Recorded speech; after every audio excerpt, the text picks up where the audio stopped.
The ancient prophet Enoch, Enoc, un profeta de la antigüedad, a quien se describe en el Antiguo Testamento, en Doctrina y Convenios y en la Perla de Gran Precio, desempeñó un papel decisivo en el establecimiento de la ciudad de Sión. El relato de las Escrituras del llamamiento de Enoc a servir indica que él oyó una voz del cielo que decía: Enoc, hijo mío, profetiza a los de este pueblo y diles: arrepentíos, pues se han endurecido sus corazones, y sus oídos se han entorpecido, y sus ojos no pueden ver lejos.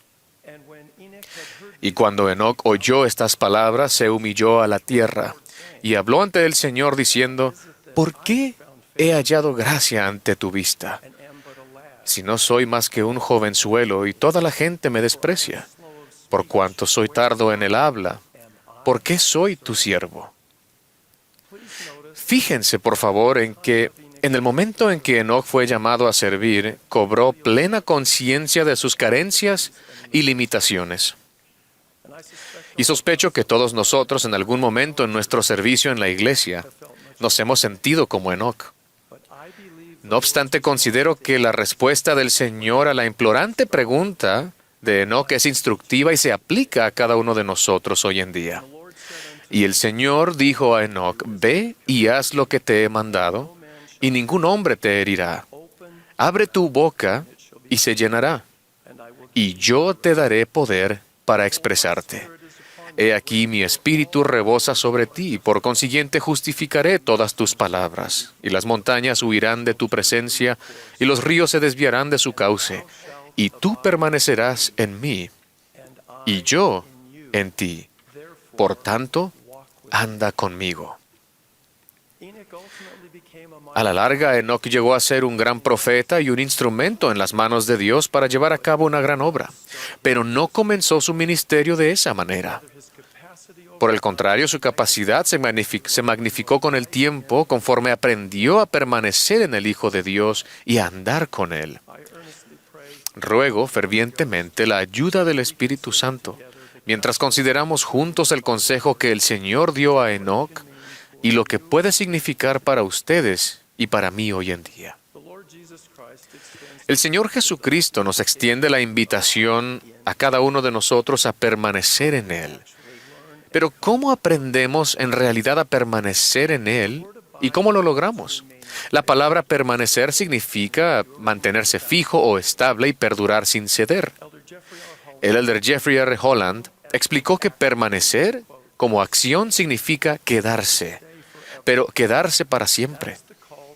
Tal es el llamado del mensaje del Evangelio para todos en el mundo. Vengan, pero vengan para quedarse. Vengan con convicción y perseverancia.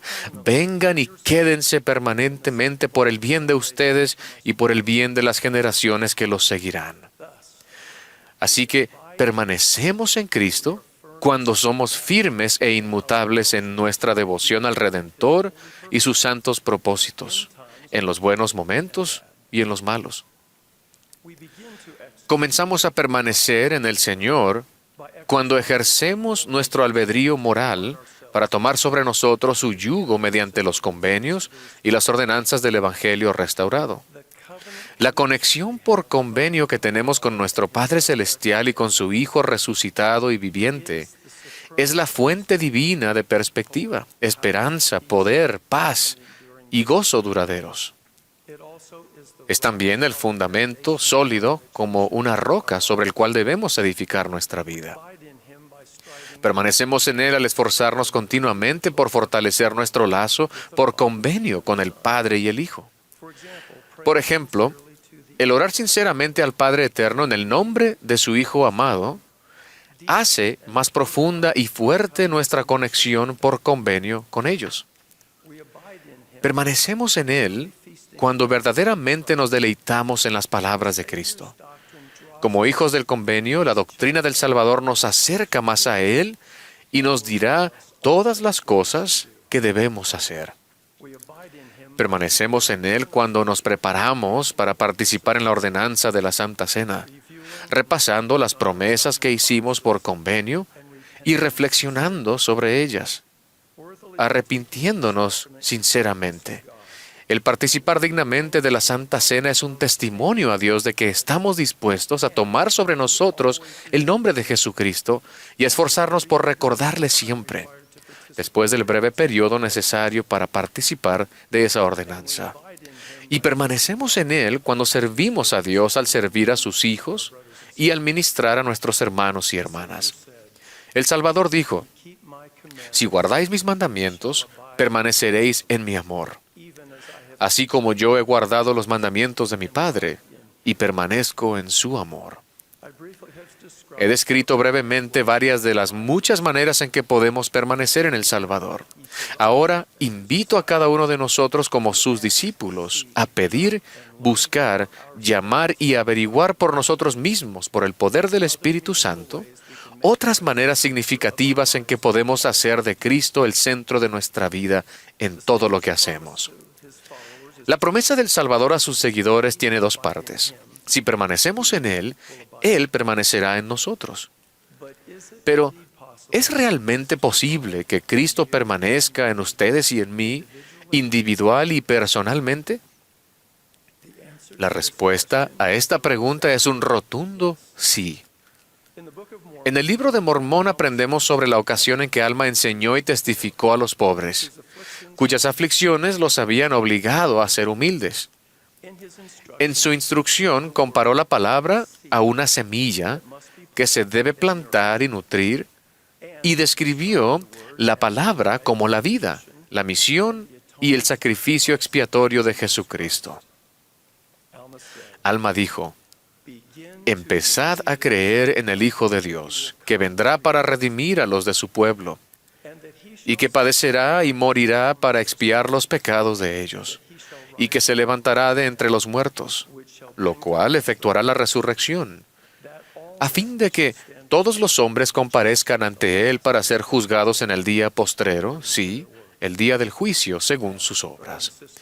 Ahora, hermanos y hermanas, dada esta descripción de la palabra de Alma, piensen en la conexión inspirada que Él establece a continuación.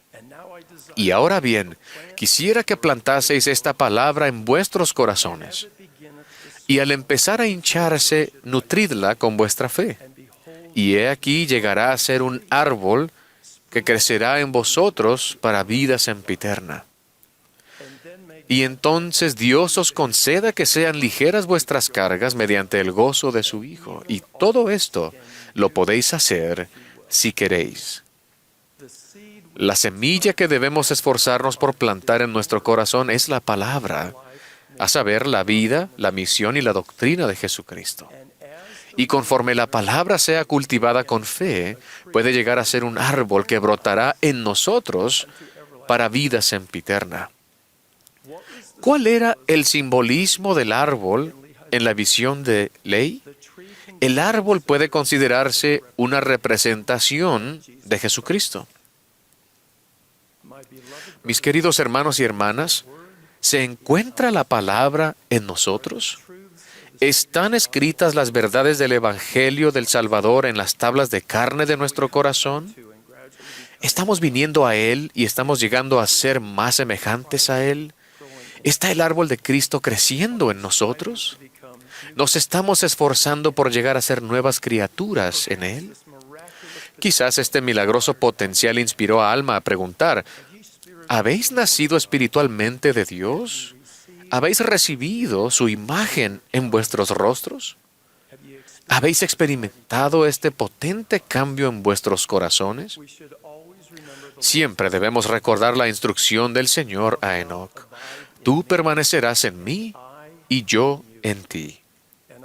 Y testifico que la promesa del Salvador de permanecer en nosotros es verdadera y que está al alcance de todo miembro de su iglesia restaurada que cumpla con sus convenios. El apóstol Pablo exhortó así a los creyentes que habían recibido al Señor: andad en Él. El andar en el Salvador y con Él pone de relieve dos aspectos vitales del discipulado. Primero, obedecer los mandamientos de Dios, y dos, recordar y honrar los convenios sagrados que nos conectan al Padre y al Hijo. Juan declaró: Y en esto sabemos que nosotros le hemos conocido, si guardamos sus mandamientos. El que dice, yo le he conocido, pero no guarda sus mandamientos, el tal es mentiroso, y la verdad no está en él. Pero el que guarda su palabra, en él el amor de Dios verdaderamente se ha perfeccionado. Por esto sabemos que estamos en él. El que dice que permanece en él, debe andar como él anduvo. Jesucristo nos invita diciendo, ven, sígueme y anda conmigo. Testifico que cuando seguimos adelante con fe y caminamos en la mansedumbre del Espíritu del Señor, somos bendecidos con poder, guía, protección y paz. Alma describe una amorosa súplica del Señor a toda alma viviente. He aquí, Él invita a todos los hombres, pues a todos ellos se extienden los brazos de misericordia. Y Él dice, arrepentíos y os recibiré. Venid a mí y participaréis del fruto del árbol de la vida. Sí, comeréis y beberéis libremente del pan y de las aguas de la vida.